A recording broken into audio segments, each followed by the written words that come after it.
Okay, we're back with the Bridgestone RB2, a cool little road bike we're doing some fun conversion stuff on. In the last video, I pulled it all apart and cleaned it and overhauled the headset and found these cool old SR bars and old SR forge stem. Found these like more modern-y silver dual pivot brakes, which are like twice as stoppy. Got modern-y silver Tektro, classic-y still levers that go really nice with them, make the bike really stoppy.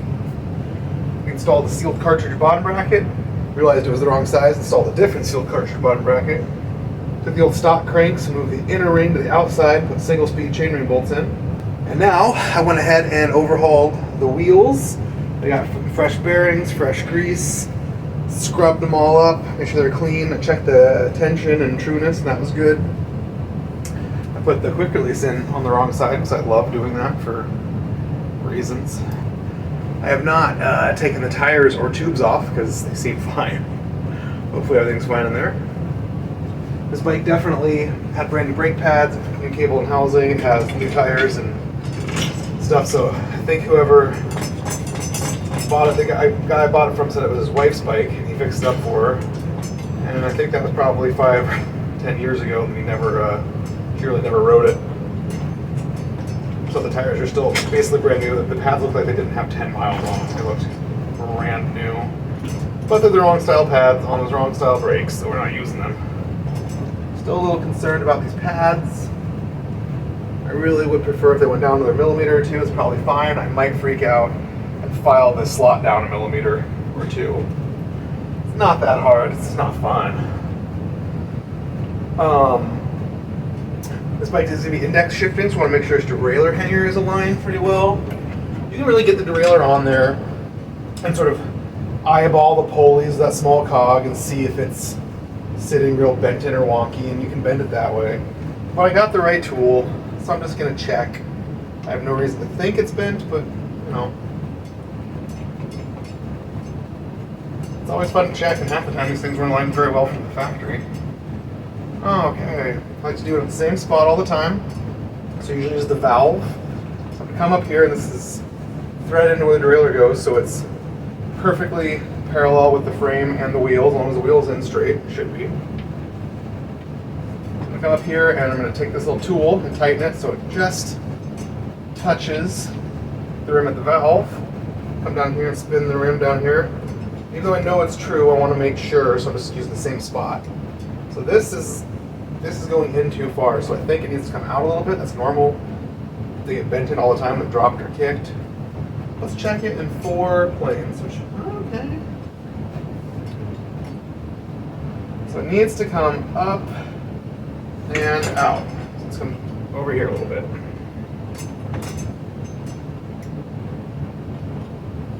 Still too tight. Let's go up first.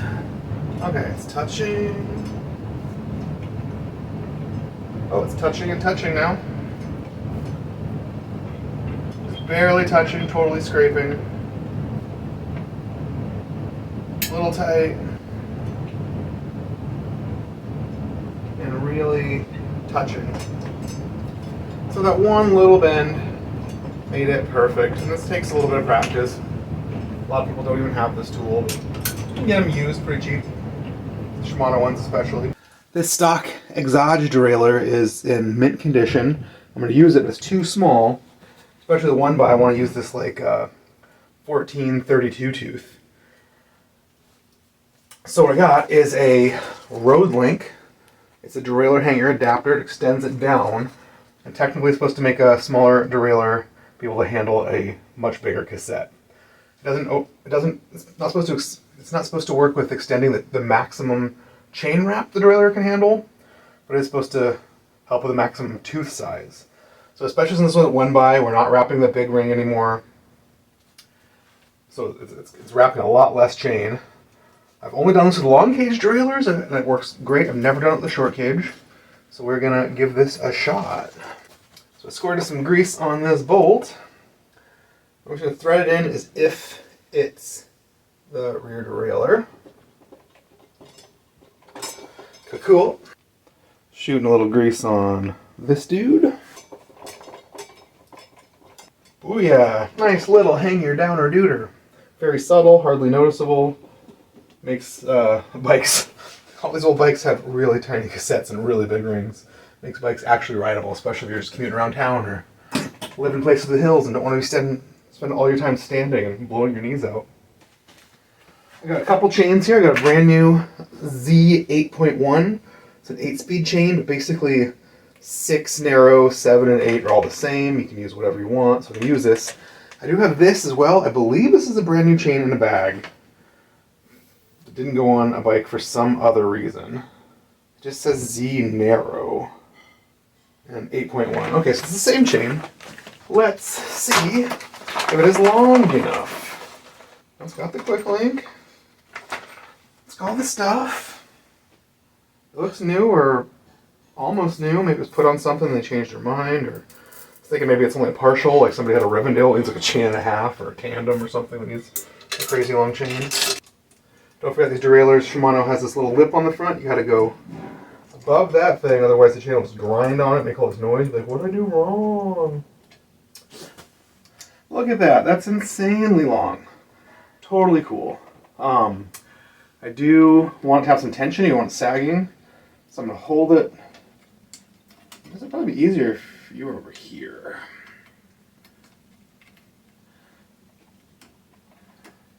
I'm just going to hold it up and take like a link out. And we will hope that's enough. And it should be able to still handle this big gear without making the chain too taut. Setting my chain tool. It's going to take 1, 2, 3 outer cage plates off. Making sure this thing's lined up, pushing the pin out, not damaging the plates. I have to get the pin like 80% of the way up, but not all the way. Because I want it still sitting on there in case I want to stick this back in. I don't want it to fall out.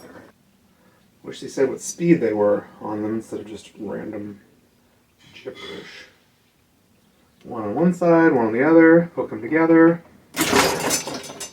Ouch. And punch your chain rings. This quick link seemed a little weird to me. It's a little bird. Maybe they tried to use it before and trying to do it with pliers or something. So I'm going to try and squeeze it out with the tool.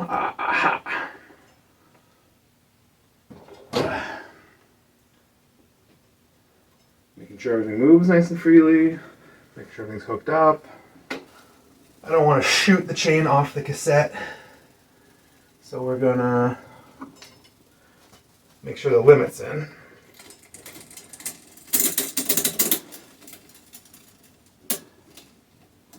Well, sure would shoot right off. So I'm sort of holding it where I want it. I'm going to turn the limit screw all the way in like a doorstop, so it cannot shoot out past that. We want it to stop grinding, to shift right up, but not overshift. I'm looking at it to make sure it's dead in line, doesn't come over too far. It's never going to be able to overshift.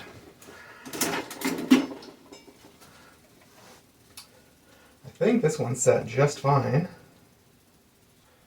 Looks totally parallel. I think it's gorgeous. It would really help some pedals. I used to have a little park like fake pedal tools, like handle you stuck in there. That'd be keep an eye out. I should just put platform pedals on. I have some like brand new cheapy pedals. I'm not doing it. We're going platforms. So this is a brand new set of pedals I got from like the Sunday salvage sale. They're like throwaways, takeoffs, something I never made onto a bike because they got fancier upgrades. And they're like a BMX-y style, or but more like a hybrid. And they're just black and plastic and boring. Let's say Bone Traeger. They do have little nubs, so like good for gripping your shoes. But what I really like is they're all round here, so they're really good for not damaging your cranks. Otherwise, I'd use a pedal washer, which no one does. If you don't grease metal on metal parts, you will regret it if you don't change them for a few years.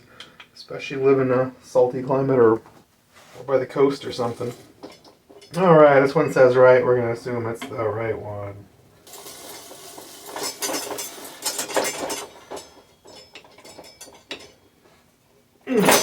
Remember, the left-hand pedal is left-hand thread, so it will be lefty-tighty. Get that excess grease off. So it shifts up in that big ring, no problem. It's got tons of chain wrapping room. This is like an 1132. God, might be able to go 34, 36, even with a short cage derailleur. So that's pretty fun and exciting.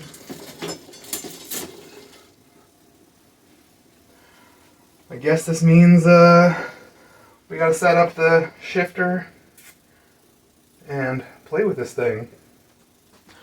What I got is the original set of shifters and this Paul Thummy mount. And believe it or not, I don't know, I definitely don't remember ever using a Paul Thummy mount before. I always use the VO ones because they're more of a polishy silver and more adaptable and honestly just more affordable. So I'm going to slap this dude onto this shift dork and we'll see if we can make it work. Oh, the first thing you're going to need is this old shifter has the half round plates. So a little adapter plates, a little chrome plate that goes onto your tube here. It's half round for fitting over down tubes. Half round. And that's not going to work with this Paul Thummy mount because it is flat. So we have to find a bar end one of these plates. So you can see the difference. The bar end one is completely flat and doesn't have this concave to go around the tube. Totally flat. Now some Diacomps and things have this other flat style that kind of works for both. Sometimes you have to cut off this little lip or something, or do something weird, and it'll stop. Forward. So straight up for totally stopped. So which way does this go? Probably all the way out. Does that seem right? Probably not.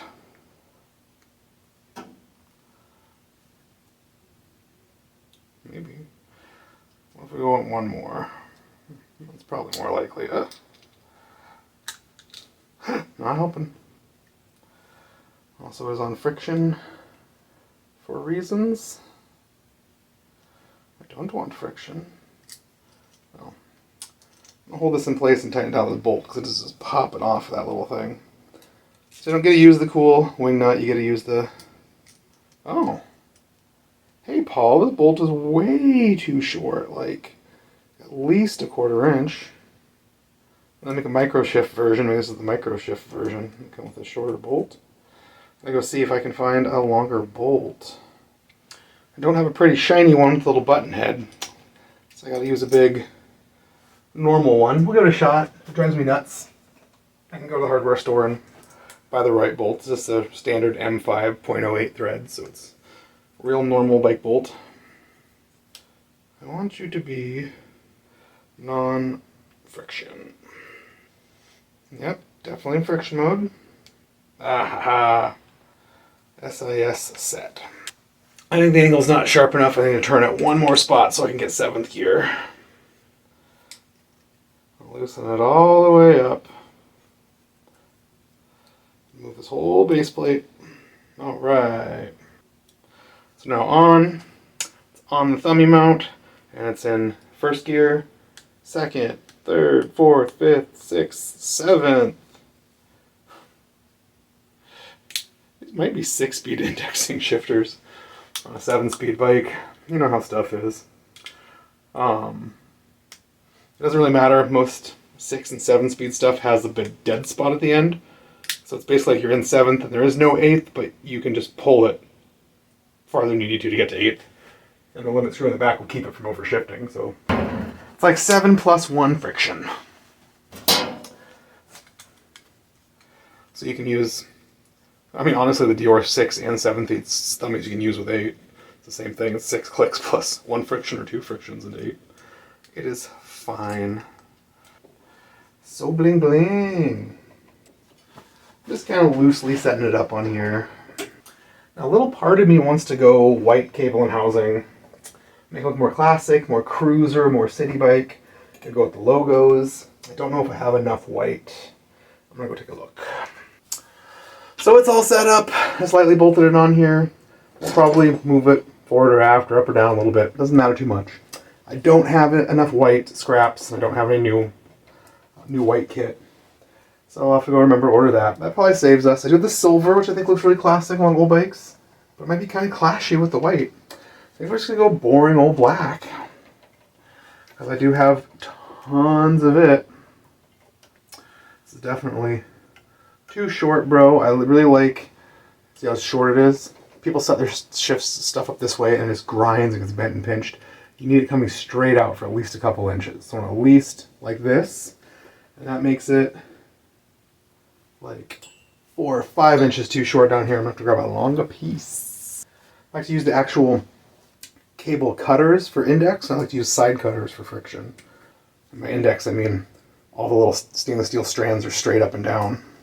And the friction's a stainless steel wound coil. That looks pretty good. Does it look like when the bar is turned? Looks pretty good. I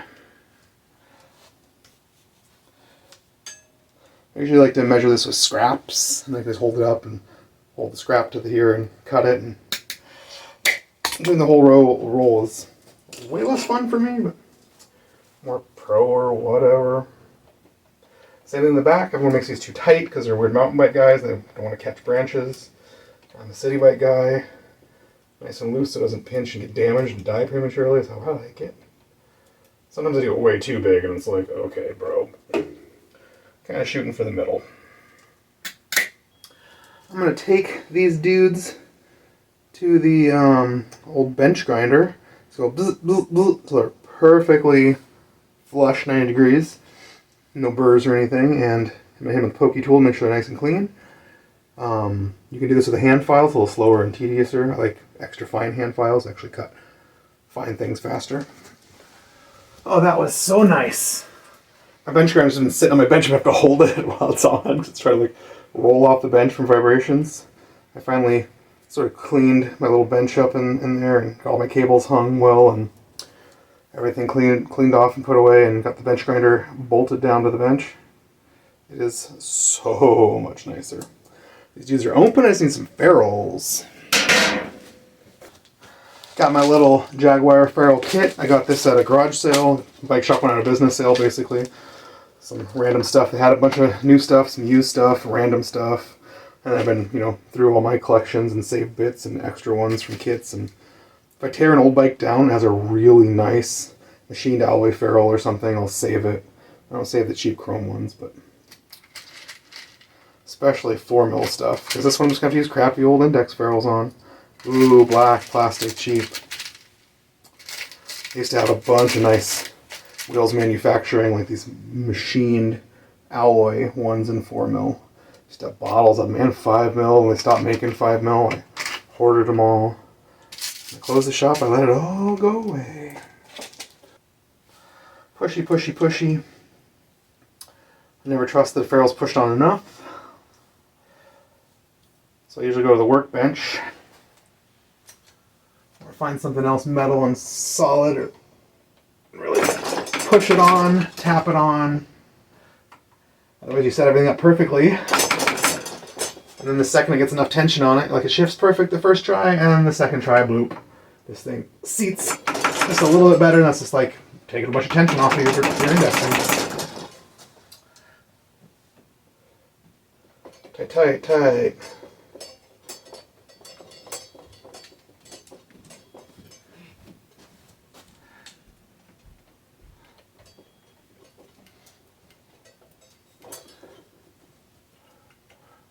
Beautiful, huge, graceful, giant, ridiculous arcs getting away and snag stuff.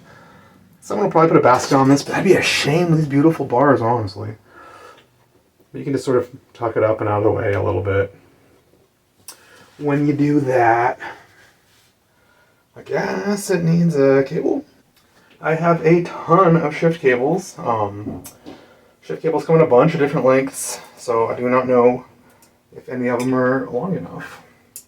A lot of them I have probably spares from down tube shifters, and people move the shifter up on the thummies, and what you got left is too short. God, this is just barely perfect.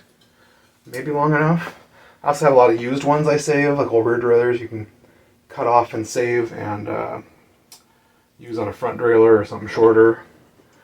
Because often these things barely have any miles on them.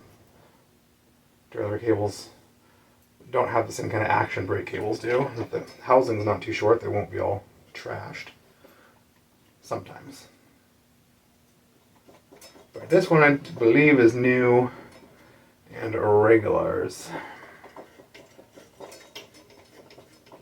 I'm going crisscross applesauce for coming around to the other side, so I have a better cable run, so it's not all tight and janky and hitting the brake cable and rubbing the paint off.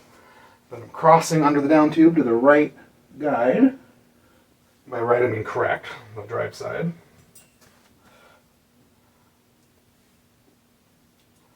And if I was doing a front shift, I'd do the same thing. It's cross over this side, then crisscross. Come on. Hoo. This guy is not going to be long enough. It's going to be like just a couple inches shy. Wah, wah, wah, wah. Yeah, you know, saving used stuff and reusing stuff that didn't work before that's still new, but other. That's what you get. It'd be great as a down tube shifter, or probably anything else not on giant cruiser bars with the housing actually cut long enough. Save it for next time. This one is still brand new. It's got the end is still like welded closed, and it seems extra long. I definitely have a lot of shorter brand new ones that came on down tube shifters. So hopefully it'll solve all our problems. Cables are outrageously expensive now, but relatively, in the long run of things, pretty cheap. Just go ahead and replace them if they're damaged. Make your bike suck less. Yay, look at that. This thing's got like 2 extra inches. We are styling. Make sure it's all the way down into first gear. Make sure it's taut. Make sure all the ferrules are actually seated inside their little brazons and barrel adjusters and whatnot. Feed this dude through the pinch bolts. I'm going to double check all my ferrules since I loosened everything up.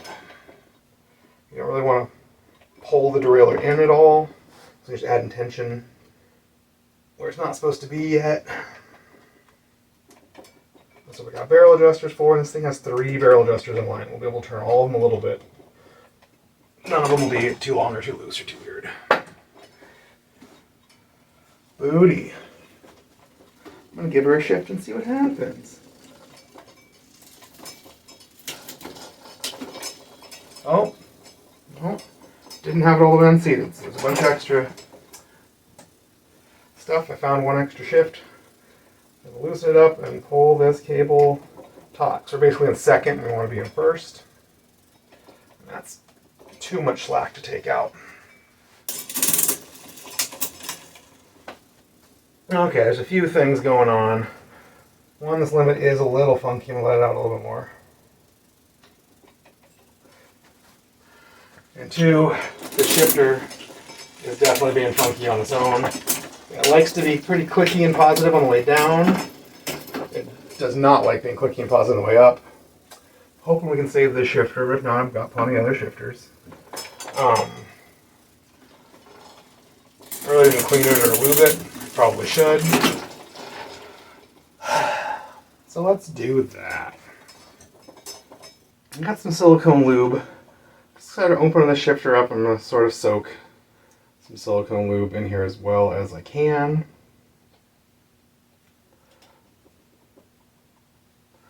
Get soaky. I should have done this first, and I was too excited to play with this Paul Thumb to remember to do it. Put this all back together. This isn't hard enough without you exploding everywhere and lube dripping all over. So I just open it up and sneak and grease a little bit of silicone lube in. Shimano uses silicone lube for stuff, and it makes their shifters often feel brand new and like magic again. It softens up the old grease, because the old grease sort of turns waxy and gummy and doesn't want to let little pawls move and click. And it might take a few tries, and it might dry up again if no one ever shifts. It might have to be done again. This bike sits around for 2 weeks before someone buys it. So we can get some clicks out of it now. That was very positive.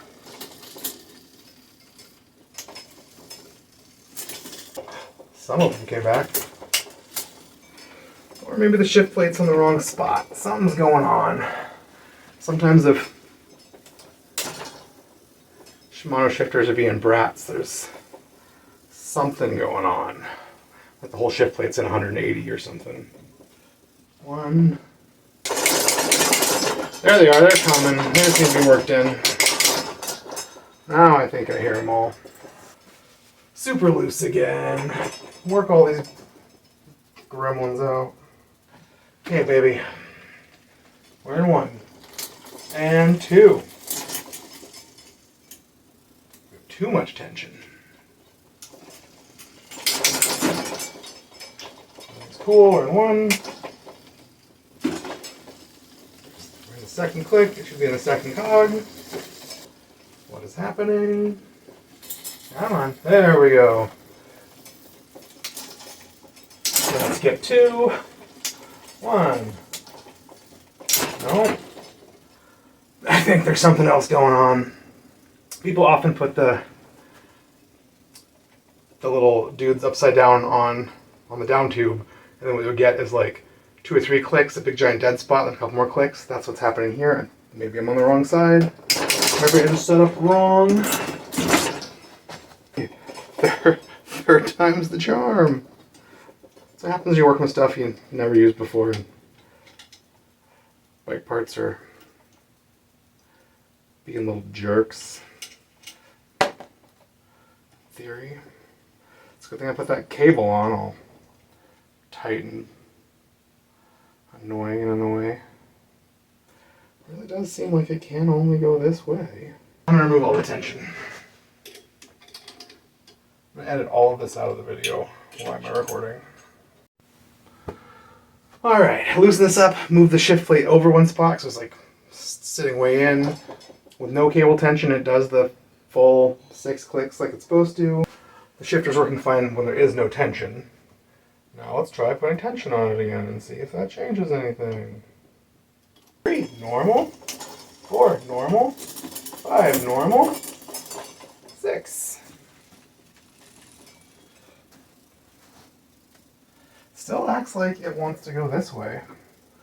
Like there's too much limit stop going on.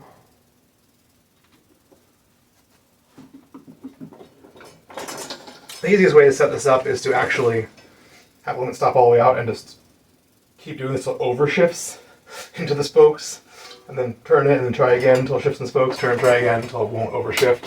So you know it can't overshift. But I don't want to dig this out of the spokes. Yeah, it's fine now. This will all seat a little bit. Stretchy, stretchy, stretchy. Stretching the cable, you're not really stretching the cable, you're really seating the housing and the ferrules and stuff. I think this shifter is too sloppy. That's a bummer. That's probably why it was on friction before. Either leave it in friction, which is the wrong thing to do for a bike you're trying to sell. Just have it work. Or I can see if I have any other good down tube shifters, which I probably do. So I found a just plain silver generic light action. Looks very similar to the correct one. And I want to see if it's got enough speeds or if all this stuff. So I'm just going to bolt it on here first. And we'll play with it and see. Like a thread. It's fine for testing. So we've got 1, 2, 3, 4, 5, 6. So it's 6 with a dead spot. So basically, you can see what I'm saying when it comes all the way around, it has more clicks. Very awkward. So maybe this one will work better than that one, because that one is real sloptastic. So we'll undo the cable again. I mean, why do something less than 5 times, you know? All this could have been avoided by clamping on those cheap stem shifters or just using the down tube shifters, but no. I gotta be cool. I gotta use this Paul Thummy mount.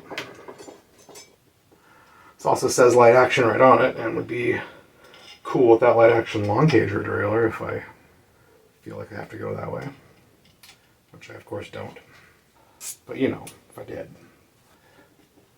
Often the solution to any problem is just to adjust it a little bit.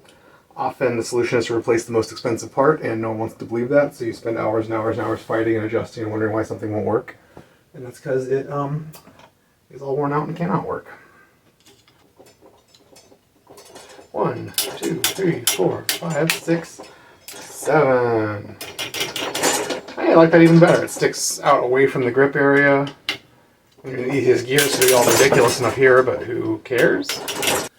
As long as it's not sticking right into my hand grip area, I don't care at all. This is a much cleaner. The logos are all clean and crisp. Pretty into it. Let's try it again. This is still perfectly in line. No funny business. One click, add some tension till it shifts.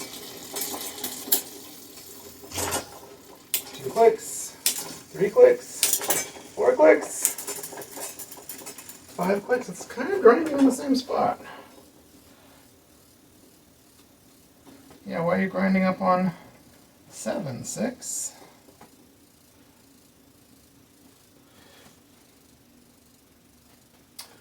B-tension shouldn't change that, but would it change that?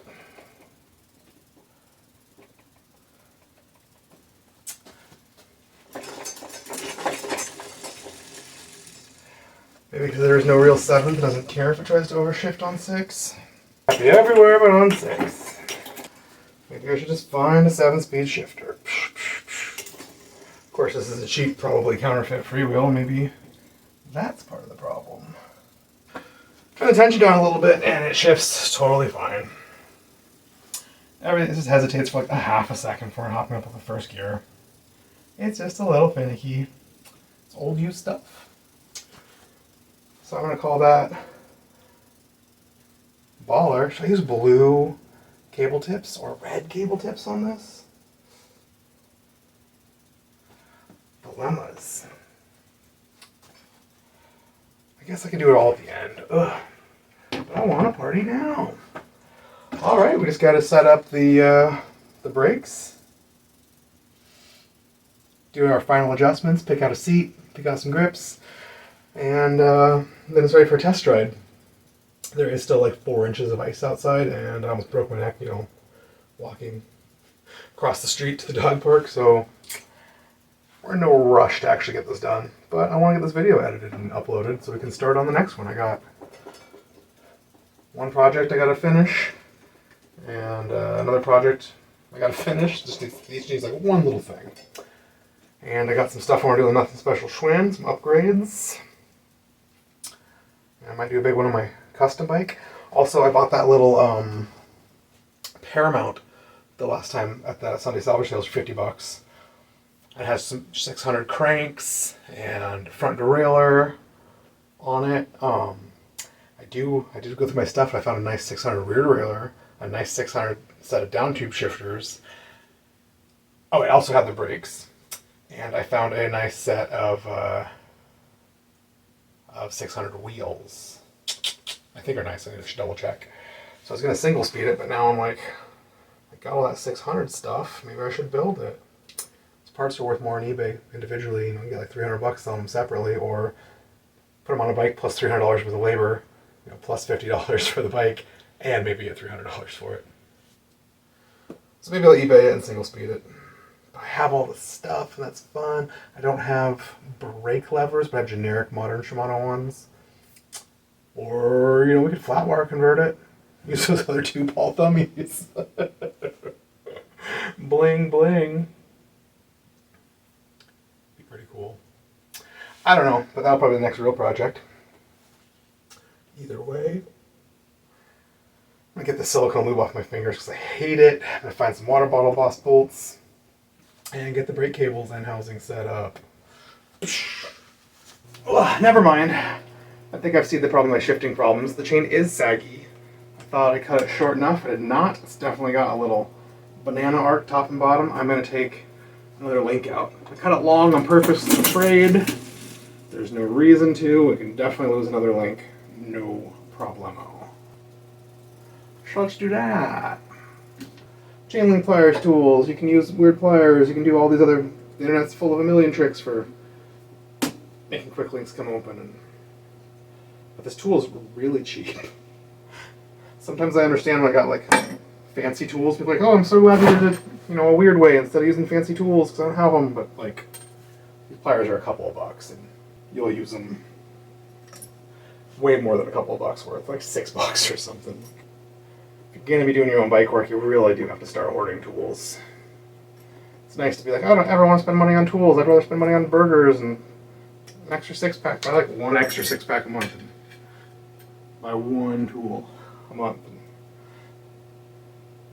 Always buy them when you see them used. They're always cheap used, and the second you need them, you can only find them for maximum retail plus shipping online. And it's like so lame.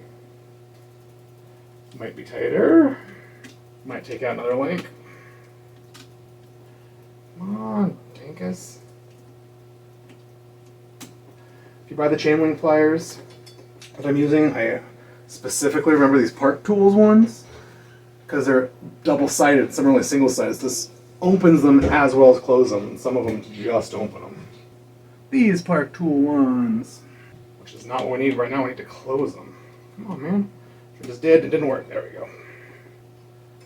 That still looks saggy. And when you come all the way up, I've still got plenty of play.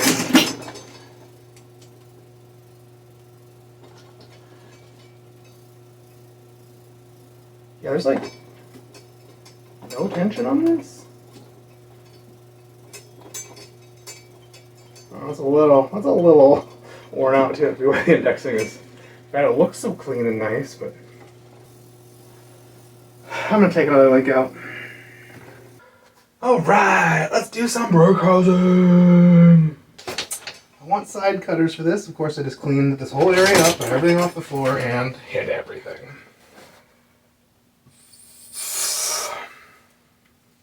And that feels terrible. Oh, yep. And I lost track of which one's which. Definitely not the short one. Got me some silicone grips. I got colors. I got blue. I want blue. I don't know if I do. I got all the colors of the rainbow. Guess I just want black. That's so boring. Just kind of holding them up to figure out about where I want to put this brake lever. Which, like always, is way too far forward, not leaving enough room for the thummy.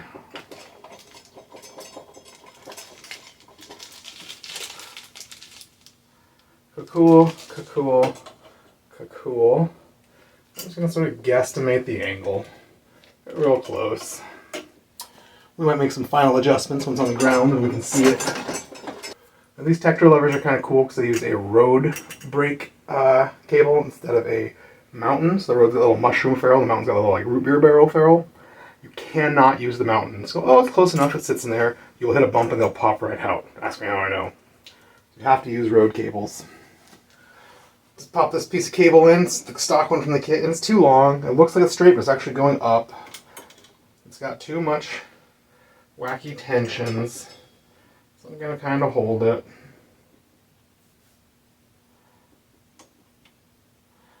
I'm going to just trim like 2 inches off, I think. 2 inches I usually just hold them with my thumbnail. And hey, that cut pretty clean. How's the other side? Terrible. Usually the factory side's nice, but these are terrible. Just ground these dudes flush. Making sure the ends aren't all melted or nice and open with this little pokey tool. Popping them ferrules back on. Front. Let's do some rear end. The rear I'm going to kind of try and make match the shift housing. Definitely not have it come out any farther than that. I guess it's going to go on the inside. Looking for a nice straight lines, and I want to be able to turn the bars without it kinking anywhere. This is pretty cool.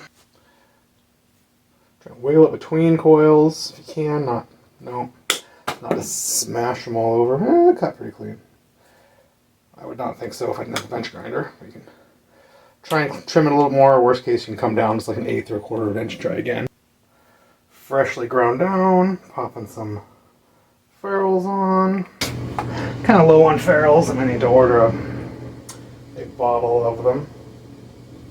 I like the ones with little crimps on the end so they don't go flying off your housing every time you move.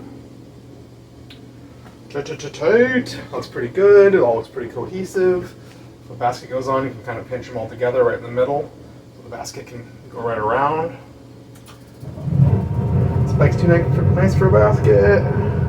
Maybe it needs like a Bella Orange Porter rack or something dope. I'm going to pop these cables in. We're going to use the road style with the little mushroomy head, not the mountain style with the root beer barrel head.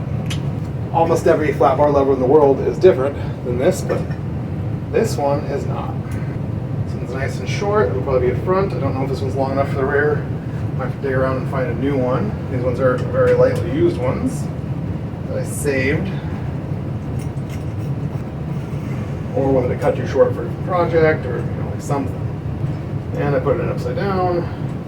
No big deal. Flip some stuff around. And presto, changeo. Tight. Cool, I found a nice brand new one. The end still got a little factory weld, so it's never been cut. This way I know it is one new and two plenty long. Oh, it has the dreaded kink in it. It's almost unnoticeable. Give it a couple little pushes. It's unnoticeable. It's not a real kink. It doesn't count. I don't have to care. Another little flaw right here. It's not very smooth, but we're going to cut that off, so it doesn't matter. So I like to run my hands all the way along the length as I use them, so I can spot problems like that before they wreck my life and I have to undo the whole bike. Just like this, it just popped off and I lost that ferrule again. Different ferrule. Here's another new one. Doesn't have the pinches, so I don't have to hold it. Just go in your home. Ground flush. Poked, open and clear. Ferrule. You always use ferrules if they fit, and you don't if they don't. Some old bikes are just made real tight because they didn't expect you to have or use ferrules. All Schwinn stuff, 70s stuff. No pinches, no kinks. Everything's setted. Pinch this tight-ish, but not super tight. The barrel adjuster's not all the way down. Give it a couple squeezes and it's about perfect. Might be a little bit loosey-goosey, but we got some barrel adjuster to play with. You can always cinch it up some more if you want. These things have a centering screw on the top as well, but I usually just sort of move them and then cinch them up later. Pinch and twist. This guy's a little loosey-goosey. If you over-tighten these bolts, you can take the play out, but if then you over-tighten them, they won't move anymore because they're too tight. It's a fine balance. Beautiful. Beautiful for a rough adjustment. And we'll get down on our hands and knees and eyeball them and get everything adjusted correctly.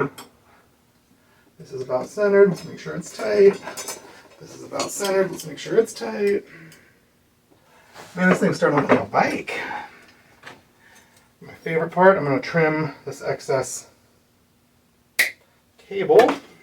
I always leave a few inches. Guys, trim it too short and then you can't work on it or adjust it. Especially if you realize 10 seconds from now that you need to make some adjustment. Good couple inches so I can have something to grab onto. It's fine, it doesn't matter, it's not in the way. If the rear derailleur is too long, it can often hit your heel. But the rest of them are fine. It is ferrule time. I gotta decide if I want to use this cool blue anodized, silver, I got a bunch of other anodized colors. Red would almost look good with the sticker if there's another frame tubing sticker. But that's in blue. This blue's real dark. This paint's real dark. I'm going blue.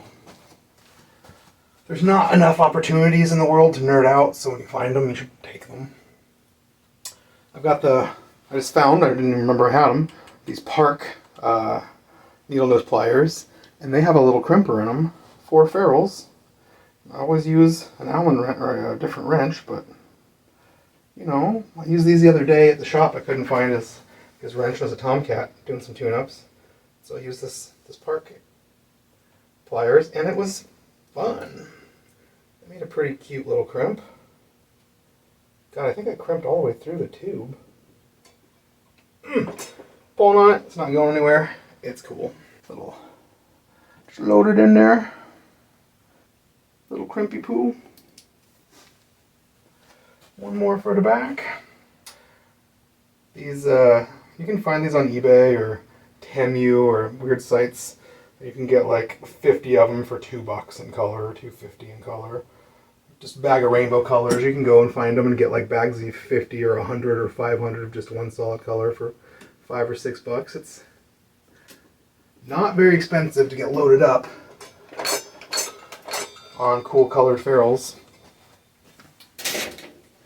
And it adds a little bit of bling and fun. I also ordered some cheap blue anodized valve caps. I feel like that would be too nerdy for this build. Makes me want... Ooh, that one's broken though. Kind of makes me want to do it. If I did that, I'd have to get some lock-on grips with the blue rings. I have one set, but they're real scuffy. I need to order some not scuffy ones. But I don't want to get too tarky. Oh man, alright. Let's check this back hub. I like to do a final check of the wheels after I service the hubs in the frame, so you can really grab them and try to wiggle them side to side to make sure there's no play. Because when you have them off the bike, you want to be able to wiggle that hub and almost imperceptibly feel a little bit of play, so you know they're not too tight. But not so much play that when you get up here, you can grab them and wiggle them side to side and feel any play in those bearings. I just watched a little video on Facebook.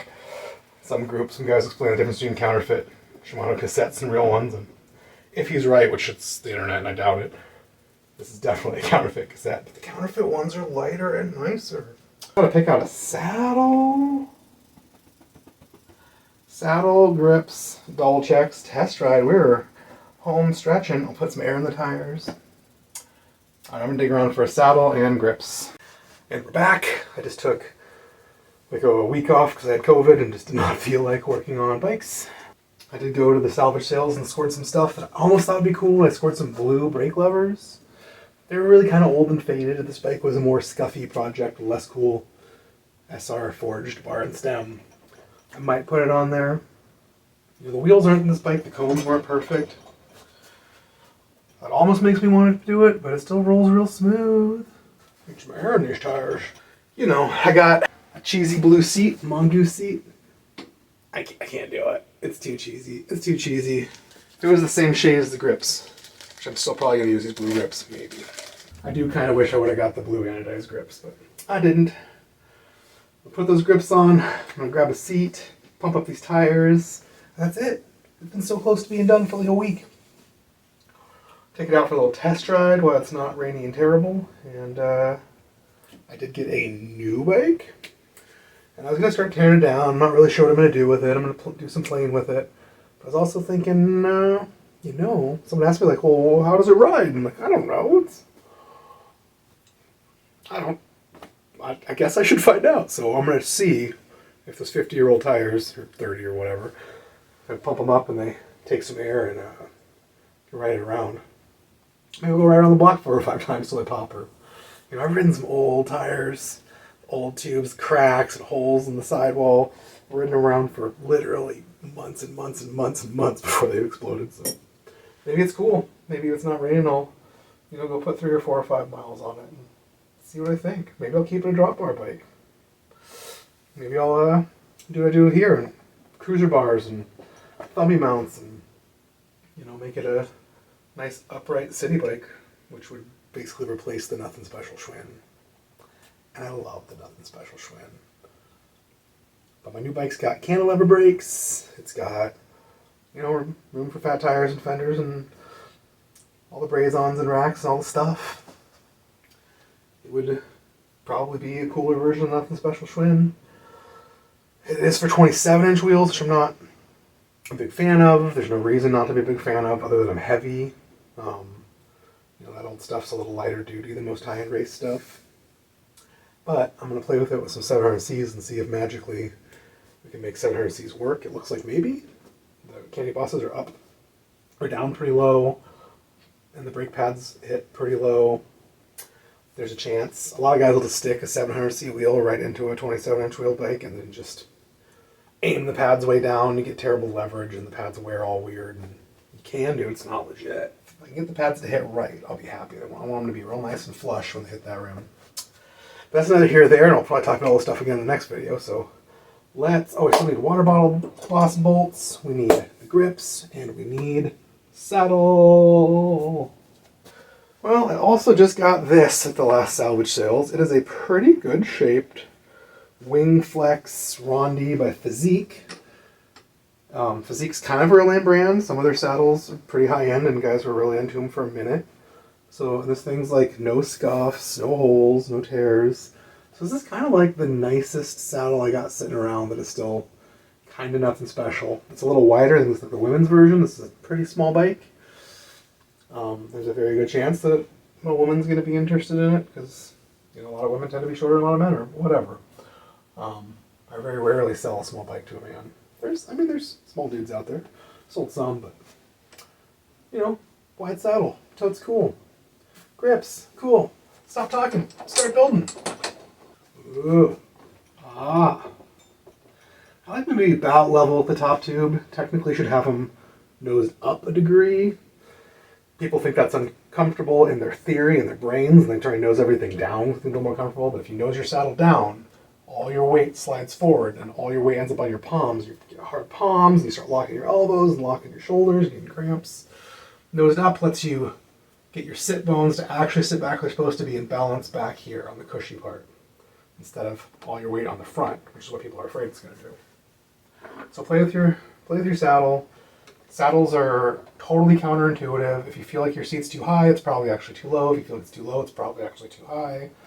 If this is stabbing you in the front, you think it needs to go down, it's a lie. It needs to come up so your weight will slide back and stay here instead of always sliding forward and putting all your weight on your soft bits on the nose. So, stuff to keep in mind. Bikes are very counterintuitive. And everyone who's new to bikes tries to reinvent the wheel in their home mechanicking and just causes themselves tons and tons of problems. Cutie saddle. I am going to go blue grips. I'm a little tarky. I don't care. This dark blue anno looks good on this bike. I wish I had those blue anno grips. But then it made me want to buy blue anno chainring bolt, like it become a whole thing. Then I put the basket on, and I change the bottom bracket a third time. We're just gonna pop these guys on. They're gonna be cute enough. Right. I wish I had more red accents. I'd use red grips, that'd be cool too. So these are just cheapo silicone grips. You can get these off eBay straight from China for like, $3 to $6. You can buy high quality grips from like ESI for like $20. The ESI ones will come on and off. They'll last forever. These ones will usually tear when we try and take them off. Probably don't last forever, but they probably last a while. Silicone's nice because it's really easy to clean. It looks like brand new again if you just wipe it off with a little degreaser and a rag. It's also really soft and squishy and forgiving on your hands. So the thing with these, it's tricky. I like to use a tiny bit of rubbing alcohol to let these slide on. A lot of guys use an air compressor. Stick the nozzle in here and shoot air in, sort of expand them and slide them on that way. That's great. I don't have an air compressor. I wouldn't use it if I did. I like rubbing alcohol. If grips are too loose, I'll usually go a couple of layers of electrical tape. The old trick was using hairspray. You could hairspray them on, the hairspray let them slide on like lube and dry like glue, but no one makes a good hairspray anymore. It's outrageously expensive and it barely is sticky, so I just gave up. Ever since Aquanet went away, all the Punk's hair got less cool and all the grips got less cool. A big bottle of rubbing alcohol is like 99 cents at the dollar store, or $1.25 now. They have squirt bottles at the right top for, you know, $1. The lightest, barely light. Not too much at all, but it dries real fast. Little shoots and ladders. If you got too much, it'll go on too easy, and it's wiggling it on. It'll go on too easy, and it'll move too easy, and it'll never dry. So I want to go on a little tiny bit hard. I'm really actually forcing it, and now we hope it'll dry. Bar and plug. If a bar is high quality, it'll be thin, and the plug will push in pretty easy. If the bar's real thick, it might be hard. Sometimes I'll get a rubber mallet out because you want to mangle the bar and plug and whack it in. Or sometimes I'll even take the little side cutters I use for cutting housing and trim these little layers in here just a little bit off the outside to make it a little smaller so it can go in. This also kind of works for taking grips off. Poor Russ from Path Less Pedal, he just had one that was trying to get one of his silicone grips off and did not know how to take it to a shop to have it blown off. He's trying to use the zip tie trick, which really is for putting them on, not taking them off. But really when I take these guys off, I'll just use a little pokey tool or an old spoke, or really usually a flathead screwdriver. It's all old and dull. And I'll pry up under here, put it between the bar and the grip, and just pry it up a little bit, spray some rubbing alcohol or some degreaser in, and go around with the screwdriver. You'll break the seal, and then it'll slide right off. Sometimes you gotta do both sides. Taking them off ain't so hard. I still need these bottle balls.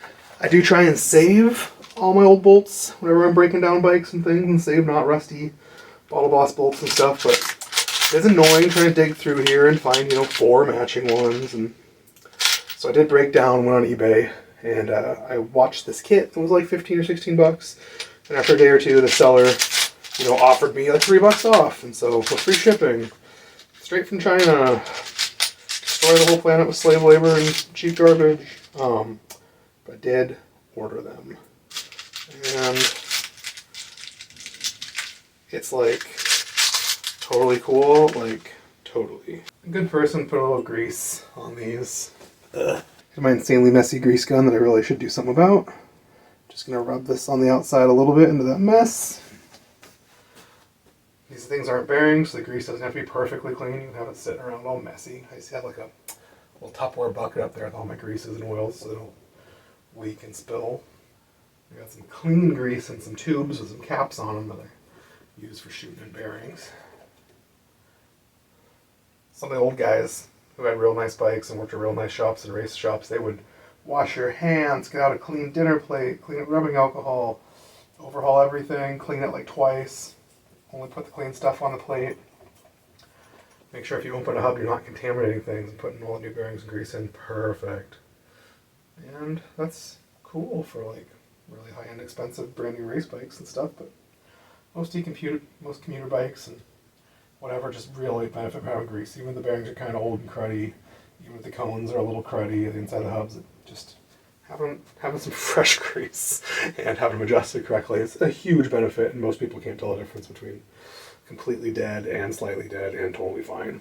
Put on the ground, put air in these tires, and then adjust the brake levers and shifter the angle I like when it's on the ground.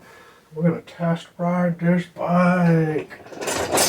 I'm going to leave the seat all the way up while I test ride it because I'm huge and this bike is tiny. I ride like a 58. This bike is like a 50. It's so little. It's like my knees are almost at the top tube. Just barely standing over this little guy. I like to look down. Imagine riding. Imagine a neutral hand position. Hands straight down on the grip. Not sticking up. Not in unnatural positions. Like basically almost want to hide these levers. Maybe sometimes see a little bit of daylight between the lever and the grip. Maybe. Sometimes none. Sometimes I barely want to see the lever at all. Whatever's natural.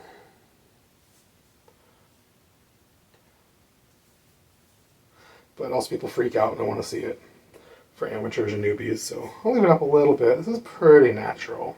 So I'm sitting back up on the saddle. I think it'll be tight. You can use your grip if it's solid, or you can use a measuring tape, or sometimes use a pencil or a screwdriver or whatever.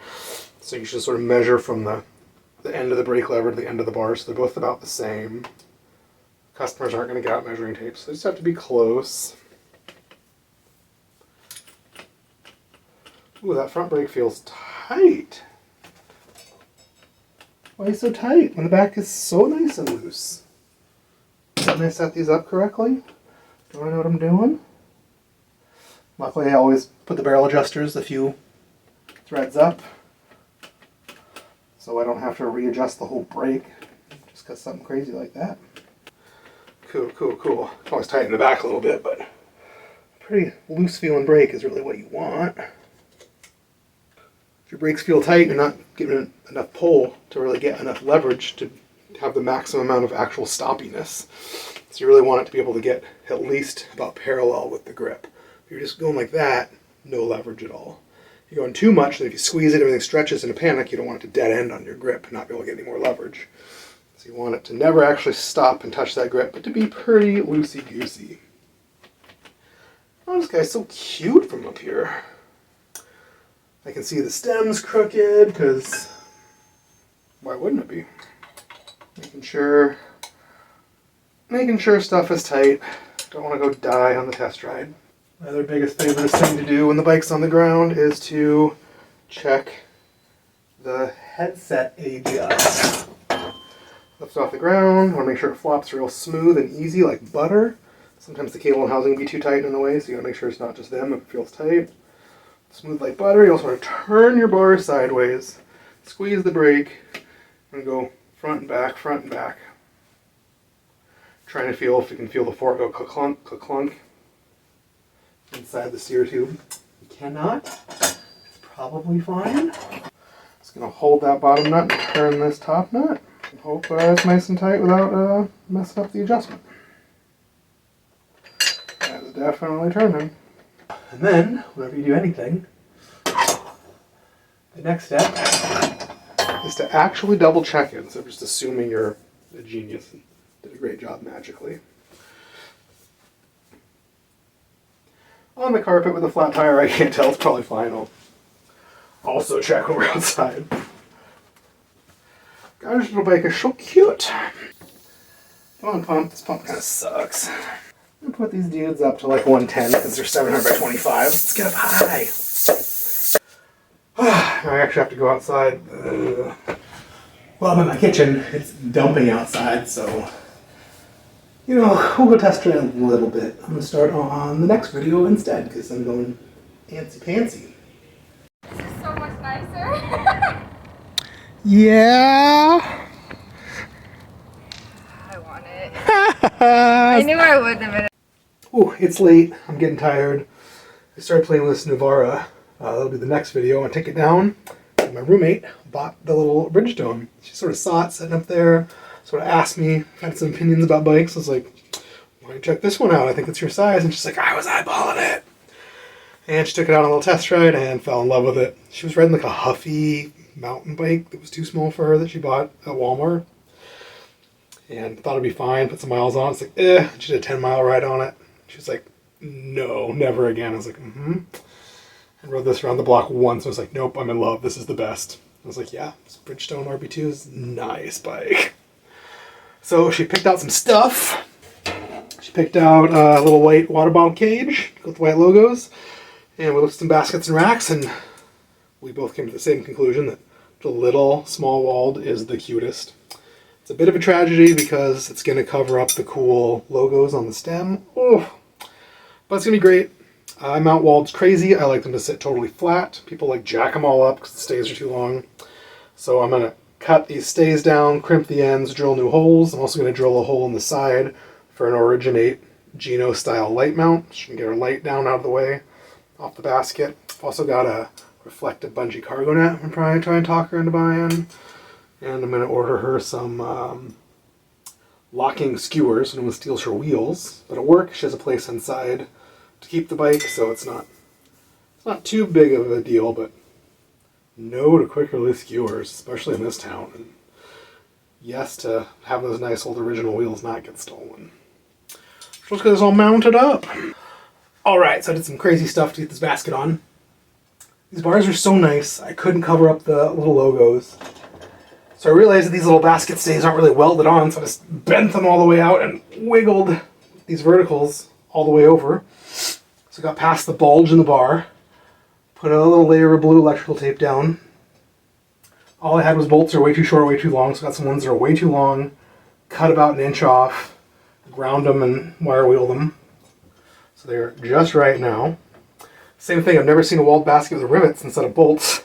And I realized that this is already bolted on, so I just drilled out the rivets, put in some custom bolts so I could take these stays off. And I cut the stays down, flattened the ends in the vise, drilled new holes, ground around, made a nice little round down here so that the basket sits more or less perfectly level with that top tube. I hate it when guys have them jacked all the way up here and they just fall back and mangle the brake cable and housing.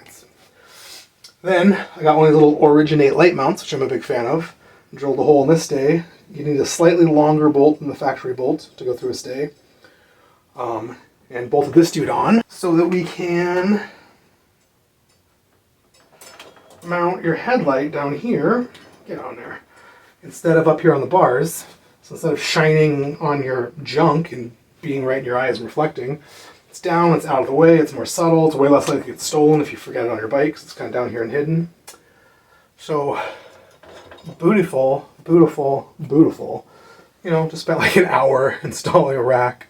So most shops charge you like $5, I charge like $35. Anything that needs a power tool is a minimum $25. I used the extra long bolt down here to go through the eyelet, and I used a little extra Presta-Valve jam nut as a spacer. And then I put a nylock lock nut on the back so the bolt pokes all the way through with a nylock. Because I don't want this to ever come loose or fall off. These nylocks up here. And now this bike is like officially actually done. I made sure the brake pads are adjusted, you know, double checked all my tightnesses. It's pretty great. I'm going to have to adjust the seat for her after she rides it a little bit. I like to start newbies off with their seat a little bit too low. It gives them a better sense of balance and control. And after a week or two, you can raise it up, you know, the final centimeter or whatever to get their leg extension correct once they're kind of used to riding a race-ass bike instead of a crappy mountain bike. And, you know, I told her I have a couple dozen nice old saddles and she can try anything she likes, and this thing's an ass hatchet. This dude is done, and it's done. It's like 9 or 10. I'm getting tired. She wants to ride to work in the morning. I think she'll be stoked. There is a basket for the work ride in the morning. I was also rocking out to Poison Idea the whole time, which made it awesome. Sometimes having good upbeat music will really help inspire you to do all the metal fab and whip stuff out. So thanks for watching.